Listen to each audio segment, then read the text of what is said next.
I guess, well, if you had to give your like any piece of advice for someone who wants to give up, what would you say to them? Give up on your dreams. No. I would say it's now your time to reflect. So to me, one answer for me when I'm feeling clouded or I'm feeling like, oh man, things aren't going the way they're supposed to, I'm feeling so overwhelmed, I don't even know what is clarity at this point. Go to nature.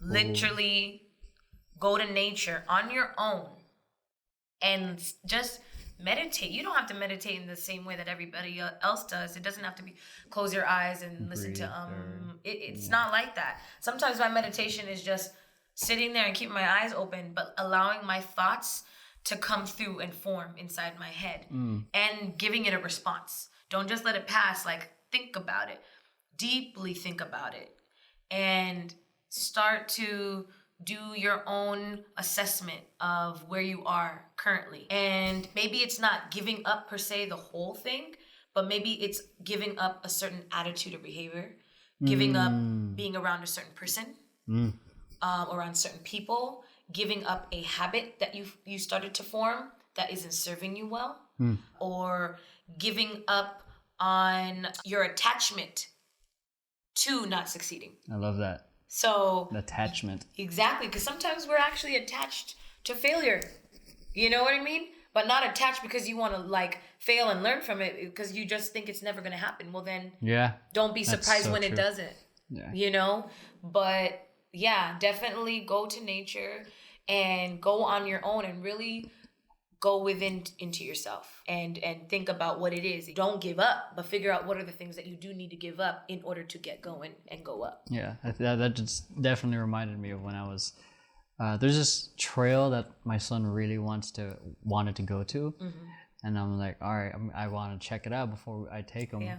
And I took it. It was hard as fuck. Yes. And I was like, yeah, he's not ready for this. But it was like, I loved the going into nature, because when I was there, it was like, I was super present to that moment, because I was like, I gotta fucking get through this hike. Yeah. So it's even that is a learning lesson. Yeah. Perseverance. Like, I mean, that's why one of the reasons I love hikes, and one of the reasons I love taking him on hikes, because hikes are the literal journey from the beginning to the end, and how we enjoy the journeys, you know. I'm even learning from him of learning how to stop and appreciate. Yes. Like, appreciate stopping. Yep. Like, I remember this one hike. It's a 3.5 mile hike. It's a very long hike for him. And he sat down, and I was getting impatient. Like, let's go. Like, we gotta get going. Like, but the thing is, like, once we're there, we just leave anyways. Yep. So, and then I'm realizing as people are just walking through, I'm just hanging out with him.